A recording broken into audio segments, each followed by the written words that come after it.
யோசுவாவின் புஸ்தகம் 7ஆம் அதிகாரம்.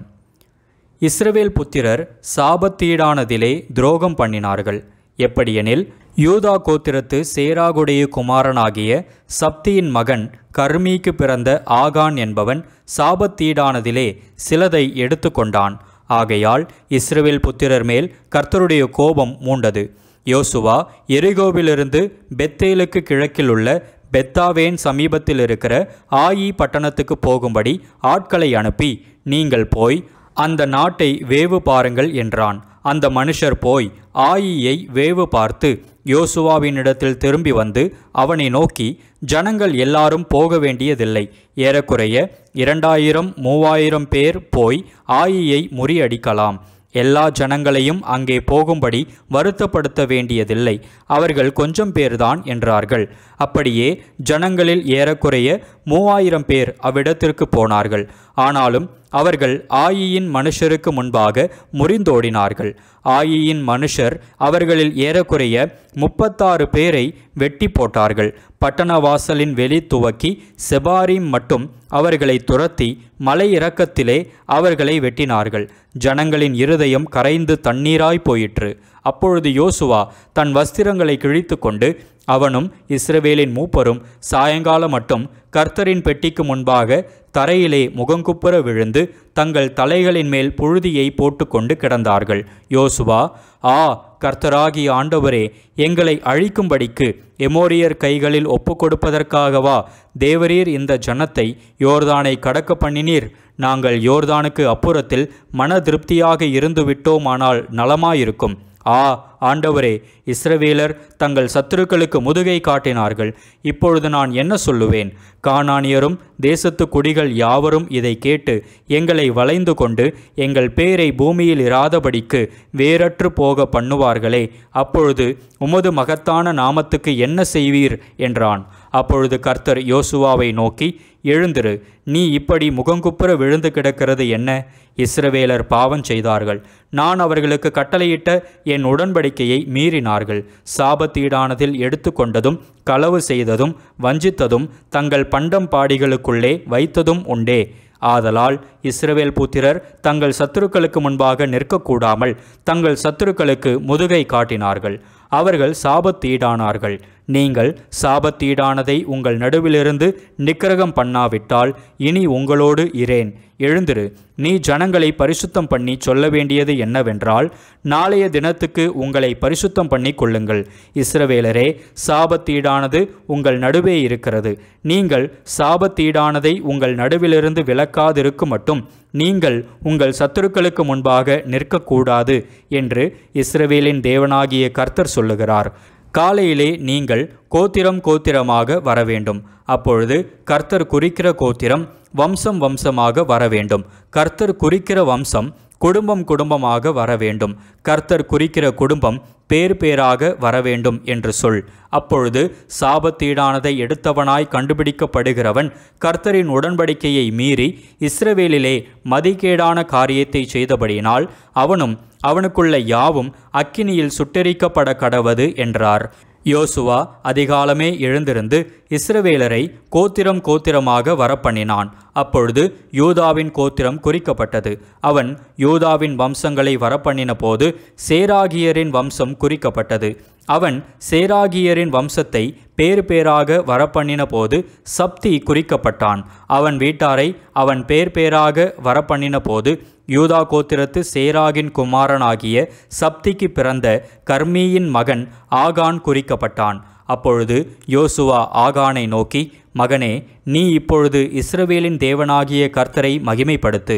அவருக்கு முன்பாக அறிக்கை பண்ணி நீ செய்ததை எனக்கு சொல்லு, அதை எனக்கு ஒழிக்காதே என்றான். அப்பொழுது ஆகான் யோசுவாவுக்கு பிரதியுத்தரமாக, மெய்யாகவே நான் இஸ்ரவேலின் தேவனாகிய கர்த்தருக்கு விரோதமாக பாவம் செய்தேன். இன்னின்ன பிரகாரமாக செய்தேன். கொள்ளையிலே நேர்த்தியான ஒரு பாபிலோனிய சால்வையையும் 200 வெள்ளிச் சேக்கலையும் 50 சேக்கல் நிறையான ஒரு பொன் பாலத்தையும் நான் கண்டு அவைகளை இச்சித்து எடுத்து கொண்டேன். இதோ அவைகள் என் கூடாரத்தின் மத்தியில் பூமிக்குள் புதைத்திருக்கிறது, வெள்ளி அதன் அடியில் இருக்கிறது என்றான். உடனே யோசுவா ஆட்களை அனுப்பினான். அவர்கள் கூடாரத்துக்கு ஓடினார்கள். அவனுடைய கூடாரத்தில் அது புதைத்திருந்தது, வெள்ளியும் அதன் கீழ் இருந்தது. அவைகளை கூடாரத்தின் மத்தியிலிருந்து எடுத்து யோசுவாவின் இடத்திலும் இஸ்ரவேல் புத்திரர் எல்லாரிடத்திலும் கொண்டு வந்து கர்த்தருடைய சமூகத்தில் வைத்தார்கள். அப்பொழுது யோசுவாவும் இஸ்ரவேலர் எல்லாரும் கூட சேராகின் புத்திரனாகிய ஆகானையும் அந்த வெள்ளியையும் சால்வையையும் பொன் பாலத்தையும் அவன் குமாரரையும் குமாரத்திகளையும் அவன் மாடுகளையும் கழுதைகளையும் ஆடுகளையும் அவன் கூடாரத்தையும் அவனுக்குள்ள யாவையும் எடுத்து ஆகோர் பள்ளத்தாக்குக்கு கொண்டு போனார்கள். அங்கே யோசுவா, நீ எங்களை கலங்க பண்ணினதென்ன? இன்று கர்த்தர் உன்னை கலங்க பண்ணுவார் என்றான். அப்பொழுது இஸ்ரவேலர் எல்லாரும் அவன் மேல் கல்லெறிந்து அவைகளை அக்கினியில் சுட்டெரித்து கற்களினால் மூடி அவன் மேல் இந்நாள் வரைக்கும் இருக்கிற பெரிய கற்குவியலை குவித்தார்கள். இப்படியே கர்த்தர் தமது கோபத்தின் உக்கிரத்தை விட்டு மாறினார். ஆகையால் அவ்விடம் இந்நாள் வரைக்கும் ஆகோர் பள்ளத்தாக்கு என்னப்படும். யோசுவாவின் புஸ்தகம் 8ஆம் அதிகாரம். அப்பொழுது கர்த்தர் யோசுவாவை நோக்கி, நீ பயப்படாமலும் கலங்காமலும் இரு. நீ யுத்த ஜனங்கள் யாவரையும் கூட்டிக் கொண்டு எழுந்து ஆயி பட்டணத்தின் மேல் போ. இதோ ஆயியின் ராஜாவையும் அவன் ஜனத்தையும் அவன் பட்டணத்தையும் அவன் நாட்டையும் உன் கையிலே ஒப்பு கொடுத்தேன். நீ எரிகோவுக்கும் அதன் ராஜாவுக்கும் செய்தது போல ஆயிக்கும் அதன் ராஜாவுக்கும் செய்ய கடவாய்.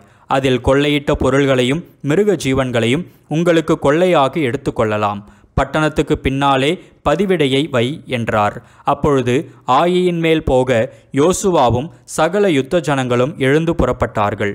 யோசுவா யுத்த வீரரான 30,000 பேரை தெரிந்தெடுத்து ராத்திரியிலே அவர்களை அனுப்பி அவர்களுக்கு கட்டளையிட்டதாவது, நீங்கள் பட்டணத்தின் பின்னாலே பதிவிருக்க வேண்டும். பட்டணத்துக்கு வெகு தூரமாய் போகாமல் எல்லாரும் ஆயத்தமாயிருங்கள். நானும் என்னோடு இருக்கிற சகல ஜனங்களும் பட்டண தண்டையில் கிட்டிச் சேருவோம். அவர்கள் முன்போல எங்களுக்கு எதிராக புறப்பட்டு வரும்போது அவர்களுக்கு முன்னாக நாங்கள் ஓடி போவோம்.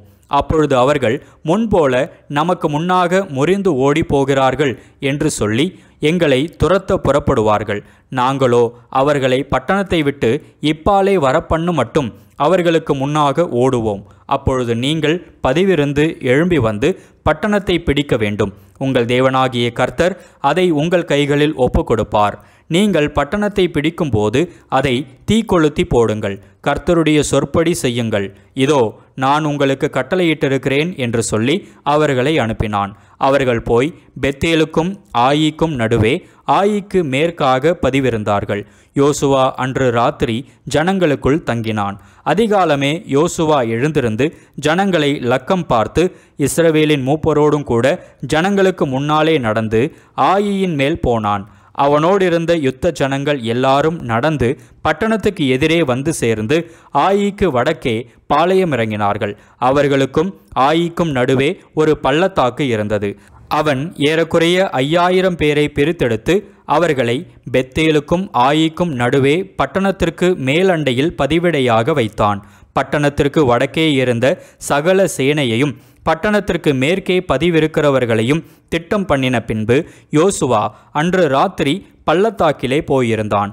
ஆயியின் ராஜா அதை கண்டபோது அவனும் பட்டணத்தின் மனுஷராகிய அவனுடைய சகல ஜனங்களும் தீவிரித்து அதிகாலமே குறித்த வேளையில் இஸ்ரவேலருக்கு எதிரே யுத்தம் பண்ண சமனான வெளிக்கு நேராக புறப்பட்டார்கள். பட்டணத்துக்கு பின்னாலே தனக்கு பதிவிடை வைத்திருக்கிறதை அவன் அறியாதிருந்தான். யோசுவாவும் இஸ்ரவேலர் எல்லாரும் அவர்களுக்கு முன்னாக முறிந்து வனாந்தரத்துக்கு போகிற வழியே ஓடி போனார்கள். அப்பொழுது பட்டணத்துக்குள் இருந்த ஜனங்கள் எல்லாரும் அவர்களை துரத்தும்படி கூப்பிட்டு கொண்டு யோசுவாவை பின்தொடர்ந்து பட்டணத்தை விட்டு அப்புறப்பட்டார்கள். ஆயியிலும் பெத்தேலிலும் இஸ்ரவேலரை பின்தொடராத மனுஷன் இருந்ததில்லை. பட்டணத்தை திறந்து வைத்துவிட்டு இஸ்ரவேலரை துரத்தி கொண்டு போனார்கள். அப்பொழுது கர்த்தர் யோசுவாவை நோக்கி, உன் கையில் இருக்கிற ஈட்டியை ஆயிக்கு நேராக நீட்டு, அதை உன் கையில் ஒப்புக்கொடுப்பேன் என்றார். அப்படியே யோசுவா தன் கையில் இருந்த ஈட்டியை பட்டணத்துக்கு நேராக நீட்டினான். அவன் தன் கையை நீட்டின உடனே பதிவிருந்தவர்கள் தீவிரமாய் தாங்கள் இருந்த இடத்திலிருந்து எழும்பி ஓடி பட்டணத்துக்கு வந்து அதை பிடித்து தீவிரத்தோடே பட்டணத்தை தீ கொளுத்தினார்கள். ஆயியின் மனுஷர் பின்னிட்டு பார்த்தபோது இதோ பட்டணத்தின் புகை ஆகாசத்தில் எழும்புகிறதை கண்டார்கள். அப்பொழுது அங்கும் இங்கும் ஓடி போகிறதற்கு அவர்களுக்கு இடம் இல்லாமற் போயிற்று. வனாந்தரத்துக்கு ஓடின ஜனங்கள் தங்களை தொடர்ந்தவர்கள் முகமாய் திரும்பினார்கள். பதிவிருந்தவர்கள் பட்டணத்தை பிடித்ததையும் பட்டணத்தின் புகை எழும்புகிறதையும் யோசுவாவும் இஸ்ரவேலரும் பார்த்தபோது திரும்பிக் கொண்டு ஆயியின் மனுஷரை முறிய அடித்தார்கள். பட்டணத்தில் இருந்தவர்களும் அவர்களுக்கு எதிர்ப்பட்டதினால் சிலர் இப்புறத்திலும் சிலர் அப்புறத்திலும் இருந்த இஸ்ரவேலின் நடுவே அகப்பட்டு கொண்டார்கள். ஆகையால் அவர்களில் ஒருவரும் தப்பி மீந்திராதபடிக்கு அவர்களை வெட்டி போட்டு ஆயியின் ராஜாவை உயிரோடே பிடித்து யோசுவாவின் இடத்தில் கொண்டு வந்தார்கள். இஸ்ரவேலர் வனாந்தர வெளியிலே தங்களை துரத்தின ஆயியின் குடிகளை எல்லாம் வெட்டி தீர்ந்த போதும் அவர்கள் அனைவரும் நாசமாகும் மட்டும் பட்டய கருக்கினால் விழுந்து இறந்த போதும் இஸ்ரவேலர் எல்லாரும் ஆயிக்கு திரும்பி அதை பட்டய கருக்கினால் சங்கரித்தார்கள். அந்நாளிலே ஆணும் பெண்ணுமாக ஆயியின் மனுஷர் எல்லாரும் 12000 பேர் விழுந்தார்கள். ஆயியின் குடிகளையெல்லாம் சங்கரித்து தீரும் மட்டும் யோசுவா ஈட்டியை நீட்டி கொண்டிருந்த தன் கையை மடக்கவில்லை. கர்த்தர் யோசுவாவுக்கு கட்டளையிட்ட வார்த்தையின்படி மிருக ஜீவனையும் அந்த பட்டணத்தின் கொள்ளையையும் மாத்திரம் இஸ்ரவேலர் எடுத்து கொண்டார்கள். யோசுவா ஆயியை சுட்டெரித்து அதை இந்நாள் வரைக்கும் இருக்கிறபடி என்றைக்கும் பாழாய் கிடக்கும் மண்மேடாக்கி ஆயியின் ராஜாவை ஒரு மரத்திலே தூக்கி போடுவித்து சாயங்காலம் மட்டும் அதிலே தொங்கவிட்டான். சூரியன் அஸ்தமித்த பின்பு யோசுவா அவன் உடலை மரத்தை விட்டு இறக்கச் சொன்னான். அதை பட்டணவாசலில் போட்டு இந்நாள் வரைக்கும் இருக்கிற பெரிய கற்குவியலை அதன் மேல் குவித்தார்கள். அப்பொழுது யோசுவா கர்த்தரின் தாசனாகிய மோசே இஸ்ரவேல் புத்திரருக்கு கட்டளையிட்டபடியும் மோசேயின் நியாயப்பிரமாண புஸ்தகத்தில் எழுதியிருக்கிறபடியும் ஏபால் பர்வதத்தில் இஸ்ரவேலின் தேவனாகிய கர்த்தருக்கு இருப்பாயுதம் படாத முழு கற்களால் ஒரு பலிபீடத்தை கட்டினான். அதன் மேல் கர்த்தருக்கு சர்வாங்க தகன பலிகளை செலுத்தி சமாதான பலிகளையும் இட்டார்கள்.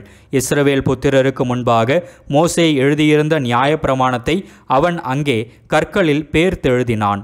இஸ்ரவேல் ஜனங்களை ஆசீர்வதிக்கும்படி கர்த்தரின் தாசனாகிய மோசே முதலில் கட்டளையிட்டிருந்தபடியே இஸ்ரவேலர் எல்லாரும் அவர்களுடைய மூப்பரும் அதிபதிகளும் நியாயாதிபதிகளும் அந்நியர்களும் இஸ்ரவேலில் பிறந்தவர்களும் கர்த்தருடைய உடன்படிக்கை பெட்டியை சுமக்கிற லேவியரான ஆசாரியருக்கு முன்பாக பெட்டிக்கு இருபுறத்திலும் பாதி பேர் கெரிசிம் மலைக்கு எதிர்ப்புறமாகவும் பாதி பேர் ஏபால் மலைக்கு எதிர்ப்புறமாகவும் நின்றார்கள். அதற்கு பின்பு அவன் நியாயப்பிரமாண புஸ்தகத்தில் எழுதியிருக்கிறபடி நியாயப்பிரமாணத்தில் சொல்லிய ஆசீர்வாதமும் சாபமும் ஆகிய சகல வார்த்தைகளையும் வாசித்தான். மோசே கட்டளையிட்ட எல்லாவற்றிலும் யோசுவா இஸ்ரவேலின் முழு சபைக்கும் ஸ்திரீகளுக்கும் பிள்ளைகளுக்கும் அவர்களுக்குள் நடமாடி சஞ்சரித்த அந்நியர்களுக்கும் முன்பாக ஒரு வார்த்தையும் விடாமல் வாசித்தான்.